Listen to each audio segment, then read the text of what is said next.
காதலிக்க ஆரம்பிச்ச கொஞ்ச நாள்லயே நம்ம லவ் பண்ற பொண்ணு கண்டிப்பா ஒரு வார்த்தை சொல்லுவாங்க, முன்னாடி மாதிரிலாம் நீ இப்போ இல்ல தெரியுமா, ரொம்ப மாறிட்ட அப்படிங்குவாங்க. லவ் பண்ண ஆரம்பிச்சாலே ஃப்ரெண்ட்ஸும் சொல்ல ஆரம்பிப்பாங்க, டே மச்சான் லவ் பண்ண ஆரம்பிச்ச பிறகு நீ முன்னாடி மாதிரி இல்லடா ரொம்ப மாறிட்ட அப்படின்னு சொல்லிட்டு. இது போதா குறைக்கு வீட்டுல வேற, தம்பி இப்பெல்லாம் நீ ரொம்ப மாறிட்டப்பா அப்படிங்குவாங்க. சோ இந்த மாதிரி எந்த பக்கம் திரும்பினாலும் நீ ரொம்ப மாறிட்ட, நீ ரொம்ப மாறிட்ட, ரொம்ப மாறிட்ட அப்படிங்கிற குரல் உங்க காதுகளில் ஒலிக்குதா அப்படின்னா நீங்க தான் இன்னைக்கு நம்முடைய ஷோல பேசணும் அப்படின்னு சொல்லியிருந்தேன். நம்ம கூட பேசுறதுக்காக அசோக் வந்திருக்காரு. என்கிட்ட அடிக்கடி சொல்றது என் ஃப்ரெண்ட்ஸ் சொல்லுவாங்க, எங்க அம்மா அடிக்கடி என்ன சொல்லுவாங்க. அம்மா எதுக்கு சொல்றாங்க? இல்ல அதாவது நான் என்னோட நேட்டிவ் வந்து திருநெல்வேலி, நான் சென்னையில ஒர்க் பண்ணிட்டு இருக்கிறேன். முன்னாடி மேரேஜுக்கு முன்னாடி நான் அடிக்கடி டெய்லி வீட்டுக்கு அம்மாட்ட போன் பண்ணி பேசிடுவேன்.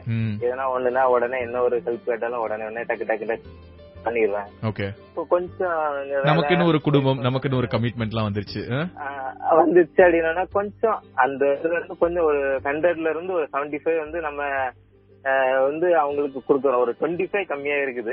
அவங்களுக்கு வந்து அது வந்து கொஞ்சம் அது அம்மாவால ரொம்ப ஈஸியா கண்டுபிடிச்சிட முடியும். அதுவும் நம்ம அம்மா கிட்ட வந்து நம்ம கொஞ்சம் டிஃபரெண்டா நடந்துக்கிறோம் அப்படின்னாலுமே ஈஸியா கண்டுபிடிச்சிருவாங்க. அதுவும் இந்த கல்யாணம் ஆனதுக்கு பிறகு நம்மள இன்னொரு பொண்ணுக்கு விட்டு கொடுக்குறாங்கிற ஒரு ஃபீலிங்கே ஒவ்வொரு அம்மாவுக்கும் அது ஒரு பெரிய ஒரு மன போராட்டமா இருக்கும். சோ அதனால அம்மா வாயிலிருந்து அடிக்கடி தம்பி நீ மாறிட்ட அப்படிங்கிற குரல் இப்ப கேட்க ஆரம்பிச்சிருக்கு அசோகோட லைஃப்ல. இந்த மாதிரி எல்லாரோட லைஃப்லயுமே இந்த நீ மாறிட்ட அப்படிங்கிற குரல் கேட்கும். அதுல பொண்ணுங்க குறிப்பா லவ் பண்ணும்போது நம்ம அவங்க மேல அதே அன்போட தான் இருப்போம், பாசத்தோட தான் இருப்போம். திடீர்னு ஒரு நாள் ஷாப்பிங் கூப்பிடுவாங்க, நம்ம ஏதாவது ஒரு வேலையில இருப்போம், போக முடியாது, அதனால நம்ம வர முடியல அப்படின்னு சொன்னோம்னா, லவ் பண்ண ஆரம்பிக்கும் போதெல்லாம் எப்படி இருந்த இப்பெல்லாம் எப்படி மாறிட்ட தெரியுமா அப்படிங்குவாங்க. சோ வாழ்க்கை முழுக்க பொண்டாட்டி இல்ல லவ்வரை சாட்டிஸ்ஃபை பண்றதுங்கிறது கஷ்டம். ஆனா இந்த அம்மா ஃப்ரெண்ட்ஸ் இவங்க எல்லாம் ஓரளவுக்கு அசஸ் பண்ணி தான் சொல்லுவாங்க, இப்பெல்லாம் நீ ரொம்ப மாறிட்ட அப்படின்னு சொல்லிட்டு. இந்த இப்போ நீ மாறிட்ட அப்படிங்கிற குரல் உங்க காதுகள் அதிகமா ஒலிக்குதா அப்படின்னா இப்போ இந்த ஷோல நீங்க தான் பேசணும். நீ இப்போ ரொம்ப மாறிட்ட, நீ இப்போ ரொம்ப மாறிட்ட அப்படிங்கிற குரல் உங்களுடைய காதுல விடாம ஒலிச்சிட்டு இருக்குதா? ஒய்ஃப் சொல்றாங்க, லவர் சொல்றாங்க, வீட்டுல அம்மா சொல்றாங்க, அப்பா சொல்றாங்க, அக்கா தங்கச்சி எல்லாரும் சொல்றாங்க, கூட இருக்கிற ஃப்ரெண்ட்ஸும் சொல்றாங்க அப்படின்னா எதுக்காக சொல்றாங்க? அப்படி என்னதான் நீங்க மாறிட்டீங்க? கல்யாணத்துக்கு பிறகு காதலிக்க ஆரம்பிச்ச பிறகு எப்படி மாறிட்டீங்க அப்படிங்கறத பத்தி தான் ரேடியோ சிட்டில பேசிட்டு இருக்கோம். இப்ப நம்ம கூட பேசுறதுக்காக மாலிங்கம் வந்திருக்காரு. எங்க வாய்ஸ் தான் என்ன பார்த்து சொல்லுவோம் அடிக்கடி. ஏன் நீங்க அந்த அளவுக்கு என்ன மாறினீங்க? என்ன மாறிட்டுனா லவ் பண்ணும்போது அடிக்கடி வெளியில போயிட்டு வருவோம். இப்போ வந்து அந்த மாதிரி போறது இல்ல. ஏன் போறது இல்ல? லவ் பண்ணும்போது மட்டும் கூட்டிட்டு போனீங்கல்ல, நீங்க தானே போனீங்க. ஒண்ணு வேலை அந்த மாதிரி இருக்குது. நான் வந்து டிரைவரா இருக்கேன். சரி, கரெக்டான டைமுக்கு முடியாது, கொஞ்சம் லேட் ஆயிடும். அது எப்படிங்க? அது லவ் பண்ணும்போது மட்டும் டைம் வச்சு கரெக்டா போனீங்கல்ல, கரெக்டா பிக்கப் கரெக்டா டிராப் பண்ண தெரிஞ்சது, இப்போ மட்டும் எப்படி? நான் தான் லவ் செய்யற வேலை வேற, அப்ப செஞ்ச வேலை வேற. அது கரெக்ட். ரெண்டாவது அப்போதைக்கு கல்யாணம் ஆகல, இப்ப கல்யாணம் ஆயிடுச்சு அதானே? ஓகே. 42699911 அதாகப்பட்டது 42699911 என்ற எண்களுக்கு அழைத்தீங்கன்னா ரேடியோ சிட்டில நீங்களும் உங்களுடைய உணர்வுகளை ஷேர் பண்ணிக்கலாம். பொதுவா காதலிக்க ஆரம்பிச்ச பிறகும் சரி, கல்யாணத்துக்கு பிறகும் சரி, உங்களை நோக்கி நிறைய பேரு முன்னாடி மாதிரி இல்ல, நீ இப்ப ரொம்ப மாறிட்ட அப்படின்னு சொல்லிட்டு உங்க லவரா இருக்கலாம், உங்க ஒய்ஃபா இருக்கலாம், உங்க அம்மாவா இருக்கலாம், அப்பாவா இருக்கலாம், அக்காவா இருக்கலாம், தங்கச்சியா இருக்கலாம், ஃப்ரெண்ட்ஸா இருக்கலாம், யாராவது அடிக்கடி உங்களுடைய காதுல படுற மாதிரி நீ ரொம்ப மாறிட்ட, நீ ரொம்ப மாறிட்ட, நீ ரொம்ப மாறிட்டன்னு சொல்றாங்களா? ஏன் அப்படி சொல்றாங்க? காதலிக்க ஆரம்பிச்ச கொஞ்ச நாள்லயே எவ்வளவுதான் அதே லவோட காதலிச்சோனாலும் ஒரு சில நேரங்கள்ல கமிட்மெண்ட் மிஸ் ஆகும்போது லவ் பண்ற பொண்ணு வாயிலிருந்து நம்ம கண்டிப்பா ஒரு வார்த்தையை கேட்போம், நீ இப்போ ரொம்ப மாறிட்ட. அதே மாதிரி கொஞ்ச நாள்ல வீட்லயும் சொல்லுவாங்க, லவ் பண்ண ஆரம்பிச்ச பிறகு நீ ரொம்ப மாறிட்டப்பா அப்படின்னு சொல்லிட்டு. அதே மாதிரி ஃப்ரெண்ட்ஸ் கிட்ட இருந்தும் இந்த வார்த்தை வந்து விழும், நீ ரொம்ப மாறிட்ட அப்படின்னு சொல்லிட்டு. சோ இது காதலிக்கும் போது மட்டும்தான் இல்ல, கல்யாணமான பிறகும் தொடரும். இந்த மாதிரி இந்த நீ ரொம்ப மாறிட்டங்கிற வார்த்தை உங்களுடைய காதுல அதிகமா ஒலிக்குதுன்னா இன்னைக்கு நம்ம ஷோல நீங்க தான் வந்து உங்களுடைய உணர்வுகளை ஷேர் பண்ணிக்கணும்னு சொன்னேன். இப்போ நம்ம கூட பேசுறதுக்காக விஜய் வந்திருக்காரு. விஜய்க்கு மேரேஜ் ஆயிடுச்சா? மேரேஜ் ஆகி குழந்தை இருக்கு. ஓகே, சூப்பர்ங்க. சோ இந்த நீ ரொம்ப மாறிட்ட அப்படிங்கிற இந்த குரல் யார்கிட்ட இருந்து அதிகமா உங்களுடைய காதுல வந்து விழும்? கண்டிப்பா ஒய்ஃப் கிட்ட இருந்து. ஏன்னா என்கேஜ்மெண்ட் டைம்ல லவ் குரு ஆப்வியஸ் நான் வந்து வேற இடத்துல இருந்தேன். தேர் வே டைம்ஸ் லைக் நான் வந்து ஹைதராபாத்ல இருந்து ஒரே நைட்ல கிளம்பி கூட வந்திருக்கேன். அவங்கள வந்து சாட்டிஸ்ஃபை பண்ணணும்ன்றதுக்காக மார்னிங் வந்து 3 மணிக்கெல்லாம் அவங்க வீட்டு வாசல்ல போய் நின்று இருக்கேன். அந்த என்கேஜ்மெண்ட் டு மேரேஜ் பீரியட் இருக்கு இல்லைங்களா, அது கோல்டன் பீரியட் சொல்லுவாங்க இல்லையா, அந்த பீரியட் வந்து ரொம்ப என்ஜாய் பண்ணினேன். தட் டைம் நிறைய டைம் ஸ்பெண்ட் பண்ணுவோம். ஆனா அது ஒண்ணு, அது மாதிரி நான் 3 o'clock அவங்க வீட்டு வாசல்ல வெயிட் பண்ணுவேன். அவங்க வந்து 4 மணிக்கு இறங்கி வந்து பேசிட்டு போவாங்க. அந்த மாதிரி பீரியட்லாம் இருந்தது. எப்ப மேரேஜ் ஆச்சு அதுக்கப்புறம் கமிட்மெண்ட் குழந்தை எல்லாம் வந்த பிறகு ஏன்னா சம்டைம் நம்ம ஒர்க்குக்கும் டிவோட் பண்ணோம் இல்லீங்களா. கண்டிப்பா கண்டிப்பா. அதுக்கு பிறகு தானே நமக்கு வேலைன்னு ஒண்ணு இருக்கிறதே தெரியும் இல்லையா. ஆமா, அது அவங்க புரிஞ்சுக்கிறது கொஞ்சம் கஷ்டமா தான் இருந்தது. ஆனா இப்போ வந்து she is used to it. அப்போ எவ்வளவு கமிட்மெண்ட் இருந்தாலும் அதுல கொஞ்சமா அது கொஞ்சம் அப்படி நகர்த்தி வச்சு அப்படி இப்படின்னு ஏதோ அட்ஜஸ்ட் பண்ணி அவங்களுக்கு டைம் ஒதுக்கிடுவோம். ஆனா கல்யாணத்துக்கு அப்புறம் கொஞ்சம் நம்ம அட்வான்டேஜ் எடுத்துக்கிறோம் இல்லையா, அதை நம்ம ஒத்துக்கணும். கண்டிப்பா. ஏன்னா வந்து நம்ம முன்னாடி வந்து ஃபர்ஸ்ட் நிறைய பேர் தெரியாது இல்லீங்களா, நம்ம 2 பேருக்கும் அவங்களுக்கும் நமக்கும். அது வந்து ரெண்டாவது அப்போதைக்கு கல்யாணம் ஆகல, அவங்க இன்னொருத்தவங்க வீட்ல இருக்கக்கூடிய பொண்ணு இப்ப நம்ம பொண்டாட்டி நம்ம வீட்லயே இருக்கு. நமக்கும் கமிட்மெண்ட் இல்ல, அவங்களுக்கும் எந்த கமிட்மெண்ட் இல்ல, இந்த குழந்தை இல்ல, வீட்ல அப்பா அம்மாக்கு ஆன்சர் சொன்னோம்னா இல்ல, ஜஸ்ட் நம்ம போலாம், பேசலாம், பழகலாம். நிறைய டைம் இருந்தது. எப்ப நம்ம இதுக்கப்புறம் அதே மாதிரி நிறைய இம்ப்ரெஸ் பண்ணணும்னு நினைப்போம் நம்ம ஆப்வியஸ்லி இல்லைங்களா. அந்த டைம் நிறைய கிஃப்டோட போய் நிக்க வேண்டியதெல்லாம் இருந்தது. எப்ப கல்யாணத்துக்கு அப்புறமா சில வாட்டி டேட் மிஸ் ஆகும், மறக்கும், அந்த மாதிரி இருக்கும்போது ஆல்வேஸ் இட் பெயின்ஃபுல் திங். அந்த கனவுக்கும் நிஜத்துக்கும் இடையில இருக்கக்கூடிய வித்தியாசத்தை ரொம்ப ஹானஸ்டா அட்மிட் பண்ணி பேசுனீங்க. தேங்க்யூ விஜய். இந்த நேரத்தில் உங்களுடைய உணர்வுகளை பகிர்ந்து மிக்க நன்றி. நம்ம மாறிட்டோமா இல்லையா அப்படிங்கறதுலாம் கேள்வியே கிடையாது. ஆனா எப்ப பார்த்தாலும் நம்மள சுத்தி இருக்கிறவங்க நீ கல்யாணத்துக்கு அப்புறம் ரொம்ப மாறிட்ட, நீ லவ் பண்ண ஆரம்பிச்ச பிறகு ரொம்ப மாறிட்ட அப்படின்னு சொல்லி ஏதோ நம்ம ரொம்ப மாறிட்டோமோ அப்படிங்கிற ஒரு ஃபீலிங்கை உண்டு பண்ணுவாங்க. சோ அந்த மாதிரியான குரல்கள் உங்களுடைய காதுகளில் விடாமல் ஒலிக்கிறதா ரேடியோ சிட்டி கால் பண்ணி உங்களுடைய உணர்வுகளை ஷேர் பண்ணிக்கலாம்னு சொன்னேன். ராகவன், யார் அதிகமா உங்களை பார்த்து நீங்க ரொம்ப மாறிட்டீங்கன்னு சொல்றது? வைஃப் சொல்லுவாங்க அடிக்கடி கல்யாணத்துக்கு அப்புறம். ஆனா எனக்கு ஒன்னும் மாறின மாதிரி எனக்கு தோணல. பட் அவங்களுக்கு எப்படி தோணுதுன்னு எனக்கு தெரியல. ஒரே ஒரு ப்ராப்ளம் என்னன்னா, ப்ராப்ளம் சொல்ல முடியாது, அது வந்து sometimes problem but many times okay. நல்லா ஞாபகம் வச்சுப்பாங்க. பொதுவாகவே ஜெனரலா லேடிஸ் எல்லாமே எல்லாத்தையும் ஞாபகம் வச்சுப்பாங்க. நியாயமான பாயிண்ட். நம்ம வந்து சில விஷயம் நம்ம கொஞ்சம் அந்த எந்தூல பண்ணிடுவோம் லவ் பண்ணும்போது, அதே கண்டினியூ பண்ணும் அப்படின்றது எக்ஸ்பெக்டேஷன் வந்து ஜெனரலாவே லேடிஸ் கிட்ட இருக்கும். ஏன் லவ் பண்ணதுக்கு அப்புறம் அந்த கல்யாணம் ஆனதுக்கு பிறகு அந்த எந்தூ எங்க போச்சு? இல்ல எந்தூ கண்டிப்பா இருக்கு, நான் இல்லன்னு சொல்லல. அந்த டைம்ல எது ப்ரையாரிட்டியோ, இது வேணும் லைஃப் நம்ம டிசைட் பண்ண போறோம் போது அது ப்ரையாரிட்டியா இருந்தது. சோ நான் அந்த டைம்ல ஒர்க் பண்ணியிருந்தா கூட இது லைஃப் அப்படின்ற ஒரு ப்ரையாரிட்டி இருக்கும். கல்யாணத்துக்கு அப்புறம் இல்லன்னு சொல்ல மாட்டேன். அந்த டைம்ல வேற ஏதாவது வரும்போது சரி ஓகே அப்படின்னு சொல்லி அவங்க புரிஞ்சுப்பாங்கன்ற ஒரு நினைப்புல நாங்க சில விஷயம் பண்ணாம விட்டுருவோம். பல நேரங்கள்ல வந்து நம்ம ஒய்ஃப் தானே புரிஞ்சுப்பாங்க, நம்ம ஒய்ஃப் தானே அட்ஜஸ்ட் பண்ணிப்பாங்க, நம்ம ஒய்ஃப் தானே ரியாலிட்டிய புரிஞ்சு நடந்துப்பாங்க அப்படின்னு சொல்லிட்டு ஒரு எக்ஸ்பெக்டேஷன் அடிப்படையில நம்ம பண்றது அவங்க கொஞ்சம் டிசப்பாயின்மெண்டா எடுத்துக்கிறாங்க. அது பொதுவாகவே பெண்கள் கிட்ட இருக்கக்கூடிய ஒரு குணாதிசயம், இது பொதுவாகவே ஆண்கள் கிட்ட இருக்கக்கூடிய குணாதிசயம், அப்படி சொல்லாமா? அதுக்காக வந்து நாங்க அந்த மாதிரிலாம் கிடையாது. பட் மத்தவங்க எப்படின்னு எனக்கு தெரியாது. பட் என்னுடைய பாயிண்ட் தான் நான் சொல்றேன். சோ அதனால வந்து பாத்தீங்கன்னாக்கா நீ மாறிட்ட, நீ அப்ப வந்து இப்ப வரல அப்படின்ற மாதிரி அந்த கம்பாரிசன் ஜெனரலாவே இருக்குன்றத நான் ஃபீல் பண்றேன். இருக்குது, ஆனா நாங்க அப்படி மாறுறது கிடையாதுங்கறீங்க.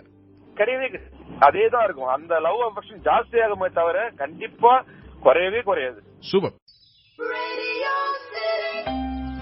லவ் பண்ண கொஞ்ச நாள்லயே லவ்வர் சொல்லுவாங்க நீ ரொம்ப மாறிட்டேன்னு, சுத்தி இருக்கிற அப்பா அம்மா அக்கா தம்பி தங்கச்சி எல்லாரும் சொல்லுவாங்க, ஃப்ரெண்ட்ஸ் போதா குறைக்கு அவங்க வேற சொல்லுவாங்க நீ மாறிட்டேன்னு. இது கல்யாணத்துக்கு அப்புறமும் தொடரும். இந்த மாதிரி நீ மாறிட்டேங்கிற குரல் உங்களுடைய காதுல அதிகமா விழுதா? உங்களுடைய உணர்வுகளை ஷேர் பண்ணிக்கலாம்னு சொன்னேன். இப்போ நம்ம கூட பேசுறதுக்காக ரம்யா வந்திருக்காங்க. ரம்யா, அடிக்கடி உங்களை பார்த்து நீ ரொம்ப மாறிட்ட அப்படின்னு சொல்றது யாரு? நான் இப்ப லவ் ஸ்டார்ட் பண்ணி 3 months தான் ஆகுது. ஓகே. நான் ஃபர்ஸ்ட் பெங்களூர்ல இருக்கும் போது ப்ரொபோஸ் பண்ணி லவ் பண்ணுவேன். இப்போ வந்து நான் இங்க வந்துட்டேன். இப்போ எங்க அம்மா வீட்டுல இருக்கறதுனால என்கிட்ட அவன் சரியா பேச முடியல. சோ அதனால அவன் சொல்றான், அருண் என்கிட்ட சொல்றான், நீ ஃபர்ஸ்ட் மாதிரி இல்ல, ரொம்ப மாறிட்ட. 3 மாசத்துல ரொம்ப மாறிட்டீங்க. நீ ஃபர்ஸ்ட் மாதிரி என்கிட்ட பேச மாட்டேங்கிற அப்படின்னா சொல்லும் போது எனக்கு கொஞ்சம் ஃபீலிங்கா இருக்கு. சோ உங்களோட சிச்சுவேஷன் வந்து அம்மா பக்கத்துல இருக்கிறதுனால பேச முடியலங்கிறதுதான். மத்தபடி நீங்க எதுவும் மாறலாம் இல்ல இல்லையா? நானே எதுவும் மாறல. அம்மா இருக்காங்க, மெசேஜ் பண்ண முடியல, கால் பண்ண முடியல. எப்படி லவ் ஆரம்பிச்ச பிறகு ஃப்ரெண்ட்ஸ் இப்ப எல்லாம் எப்ப பார்த்தாலும் நீ அவர் கூடவே தான் பேசிட்டு இருக்கிற, அருண் கூட தான் பேசுற, எங்க கூட எல்லாம் பேச மாட்டேங்கிற அப்படின்னு சொல்லிருக்காங்க. அந்த மாதிரி இப்போ நிறைய சொல்றாங்க. நிறைய சொல்றாங்களா? கண்டிப்பா. ஒரு பக்கம் அருணும் நீ மாறிட்டேங்கிறாரு, இன்னொரு பக்கம் ஃப்ரெண்ட்ஸும் நீ மாறிட்டேங்கிறாங்க. எப்படி எல்லாரும் நீ மாறிட்டேன்னு சொல்லும்போது ஆனா நீங்க மாறவே இல்ல, உங்களுக்கு எப்படி ஃபீல் ஆகுது? அம்மா தான் என்கிட்ட சொல்லணும் கண்டிப்பா. ஓகே, நீ மாறிட்டேன்னு. எங்க அம்மா அதை கண்டுக்கிறதே இல்லை. அவங்க கேக்குறாங்க, ஏன் எப்ப பாரு வேற ஒரு சிந்தனையிலேயே இருக்கிற, ஏன் மைண்டே உனக்கு இங்க இருக்க மாட்டேது, வீட்டுல உட்காந்துட்டு அவங்க கிட்ட தான் பேசுறேன், அவங்களதான் பாக்குறானே, என் மனசே என்கிட்ட இல்ல. தேங்க்யூ. இந்த நேரத்தில் உங்களுடைய உணர்வுகளை ஷேர் பண்ணதுக்கு மிக்க நன்றி. ரேடியோ சிட்டி லவ் குரு நிகழ்ச்சியில இப்போ நம்ம ராதிகா கூட தான் பேச போறோம். அதிகமா உங்களுடைய காதுகள்ல இந்த நீ மாறிட்ட அப்படிங்கிற குரல் விழுதா, யார் கிடையாது விழுதுன்னு சொல்லி கேட்டிருக்கேன். ராதிகா, உங்களை பார்த்து அதிகமா நீ மாறிட்டேன்னு சொல்றது யாரு? பிரகாஷ் தான் லவ் குரு. ஏன் அந்த மாதிரி அடிக்கடி சொல்ற அளவுக்கு வச்சுக்கிறீங்க? அப்பப்ப சண்டை வரும், சின்ன சின்ன விஷயத்துல சண்டை வரும். சரி. அப்படி சண்டை வரும்போது நீ மாறிட்டடி, நீ இப்படிதான் இருக்க, அப்பப்ப இப்படிதான் பண்ற அப்படின்னு சொல்லிட்டு கோவப்படுவாங்க. அதுல அப்பப்ப சண்டை வரும். பட் ஆனா பொண்ணுங்க ஒரு பசங்க ஒரு பொண்ணுங்க சொல்றதோட ஒரு பொண்ணுங்க தான் பசங்களை அதிகமா சொல்றாங்க நீ மாறிட்ட நீ மாறிட்ட. தெரிஞ்சே சொல்றீங்களா? பசங்களை வேணும்னே காண்டாகணுங்கிறதுக்காகவே சொல்லுவீங்களா இல்ல எப்படி? இல்ல, உண்மையாவே அப்படிதான். பொண்ணுங்க மோஸ்ட்லி பசங்களை வந்து ரொம்ப மோஸ்டாவே நிறையவே யூஸ் பண்ணுவாங்க. அதுவும் பசங்க வந்து அவங்க பிஸியா இருப்பாங்க, வேலையா இருப்பாங்க, எல்லாம் பொண்ணுங்களுக்கு புரியும். பட் இருந்தாலும் அவங்களுக்கான அந்த ஸ்பேஸ் கிடைக்கலன்னு சொல்லிட்டு ரொம்பவே ஃபீல் பண்ணுவாங்க. ஓகே, அப்படி கிடைக்கும் போதும் ஒரு சில பேரு அப்படி கொஞ்சம் ஃபீல் பண்ணிக்கிட்டே இருந்தாதான் நமக்கான ஸ்பேஸ் அப்படியே நமக்கு நிரந்தரமா இருக்கும் அப்படின்னு சொல்லிட்டு கொஞ்சம் அவங்கள மிரட்டி அரட்டி உருட்டி வைக்கிறதுக்காக கூட அந்த மாதிரியான சீன் எல்லாம் போடுவாங்க இல்லையா? கண்டிப்பா லவ் குரு. ஏன்னா அந்த மாதிரி ஸ்பேஸ் கிடைக்கணும் அப்படின்னா இது திட்டி திட்டி தான் அவங்க கிட்ட அந்த ஸ்பேஸை நம்ம வாங்க வேண்டியதா இருக்கு. அது என்னவோ கரெக்டுங்க. நீ இப்ப ரொம்ப மாறிட்ட அப்படிங்கிற குரல் உங்களுடைய காதுகள்ல அதிகமா ஒலிக்குதா? குறிப்பா காதலிக்க ஆரம்பிச்ச பிறகு நிறையவே ஒலிக்கும். சோ அப்படிப்பட்ட குரல் யார்கிட்ட அதிகமா வருது? ரேடியோ சிட்டில கால் பண்ணி உங்களுடைய உணர்வுகளை ஷேர் பண்ணிக்கலாம்னு சொன்னேன். இப்போ நம்ம கூட பேச மாலினி வந்திருக்காங்க. மாலினி, யார் உங்களை பார்த்து அடிக்கடி நீ மாறிட்ட மாலினி அப்படின்னு சொல்றது? எல்லாருமே லவ் குரு. எல்லாருமே சொல்றாங்க? எல்லாருமே. ஏன் எல்லாரும் சொல்றாங்க? உண்மையா அந்த 6 monthsல எனக்கு கூட நிறைய சேஞ்சஸ். ஓகே. பேரண்ட்ஸ் சொல்றாங்க, என்னோட ஃப்ரெண்ட்ஸ், என்னோட ஜோயல் அண்ட் நான் எல்லாருமே. ஓ, நீங்களே சொல்றீங்க? உங்களுக்கே தெரியுது நீங்க ரொம்ப மாறிட்டீங்கன்னு? கண்டிப்பா. அப்படி என்ன மாறினீங்க? பேசிக்காவே வீட்ல ரொம்ப செல்லம். அதனால யாருக்குமே அடங்க மாட்டேன். நான் நினைக்கும் போது எங்க வேணா போவேன். எங்க வேணா வீக்லி ஒன்ஸ் மூவி போயிடுவேன். ஃப்ரெண்ட்ஸ் கூட எப்பவுமே வெளியே போவேன். ஆனா இப்ப வீட்லயே இருக்க 6 மாசமா எங்குமே போல. இப்படி எல்லாம் மாறினீங்கன்னா வீட்லயே எல்லாரும் கேட்பாங்களே, என்னமா நீ தயவு செஞ்சு வீட்ல விட்டு வெளில போயிட்டு வாமா அப்படின்னு. சத்தமா பேசுறது இல்ல குரு, பொறுமையா பேசுறேன். நான் பேசுறது எனக்கே கேட்க மாட்டேங்குதா பாத்துக்கோங்க. அவரு கால் பண்ணும்போது மட்டும் சொல்லுங்கப்பா, அவ்வளவுதான், வேற எதுவும் கிடையாது. கியூட்டுங்க. நிறைய அந்த டிரான்ஸ்ஃபர்மேஷன் உங்களுடைய குரல்ல இருக்கக்கூடிய அந்த எக்ஸைட்மெண்ட்லயே தெரியுது. சோ அவர் என்ன சொல்றாரு, எதுல எல்லாம் நீங்க மாறிட்டீங்கன்னு? அவர் என்ன சொல்றாருன்னா, எனக்கு பழைய மாலியோட இப்ப இருக்க என்னோட மாலி தான் எனக்கு பிடிச்சிருக்கு அப்படி சொல்றாரு. ஓகே. சோ கல்யாணத்துக்கு அப்புறமும் அவருக்கு பிடிச்ச அதே மாலினியா தானே இருப்பீங்க, இல்ல பழைய சந்திரமுகியா மறுபடியும் மாறிடுவீங்க? ஐயோ, மாறிட்டேன். பழைய மாலை எங்க போறானே தெரியல, மாறிட்டா. சுசீலா என்ற தோழியின் மனசிலோடு ரேடியோ சிரியல் நமக்கு லவ் குரு பொதுவா சொல்லுவாங்கல்ல, இந்த சாரி அண்ட் தேங்க்ஸ், இதை பத்தி நீங்க நிறைய பேசிருக்கீங்க. பட் ஸ்டில் இந்த தேங்க்ஸ்ங்கிற வார்த்தையை சொல்றதுக்கு எனக்கு எல்லோருக்குமே ஒரு தயக்கம் இருக்குது. ஆமா, இன்னும் கூட சொல்லணும்னா தேங்க்ஸ் சொல்றவங்க கூட அதை உணர்ந்து சொல்றாங்களா அப்படின்னு தெரியல. சும்மா போற போக்குல சொல்லிட்டு போற வார்த்தை கிடையாது தேங்க்ஸ்ங்கிறது. நம்ம அந்த தேங்க்ஸ்ங்கிற வார்த்தையை சொல்லும் போது உண்மையா சொல்லணும். என்ன சொல்ல போனா, எதுக்காக சொல்றோம் அப்படிங்கறத உணர்ந்து சொல்லணும். தெளிவாகவும் திருத்தமாகவும் சொல்லணும். நன்றி சொல்லும் போது வார்த்தைகளை விழுங்க வேண்டிய அவசியம் கிடையாது. நீங்க நன்றி தானே சொல்றீங்க, அதுக்கு எதுக்கு அவ்வளவு தயக்கம்? ஒருத்தவங்க உங்களுக்கு பண்ண உதவி உலமாற உங்களுடைய மனசை தொட்டுச்சு அப்படின்னா அவங்களுக்கு நீங்க தேங்க் பண்றீங்க, அவ்வளவுதான்.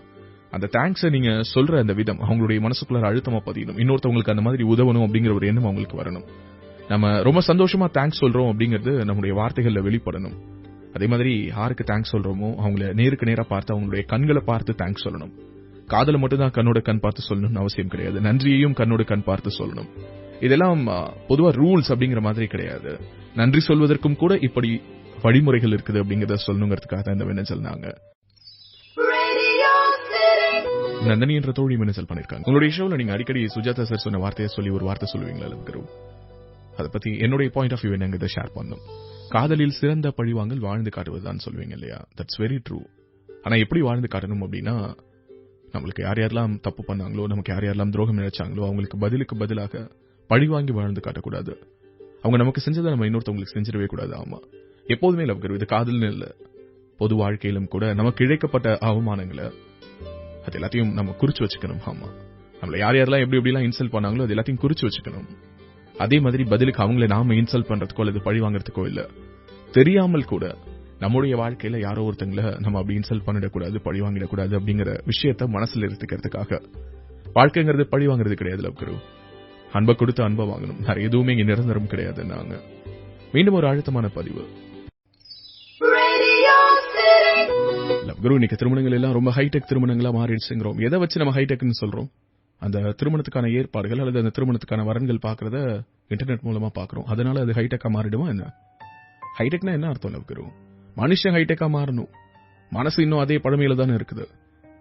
நீங்க ஆப்ல பார்த்தாலும் சரி, அன்னைக்கு புரோக்கர்ஸ் வச்சு பார்த்தாலும் சரி, பொண்ணு அழகா இருப்பாளா, ஸ்லிம்மா இருப்பாளா, கணக்கு லட்சணமா இருக்கணும், இப்படிதானே சொல்லி பாத்தீங்க. அதே தான் இன்னைக்கு நீங்க பண்றீங்க.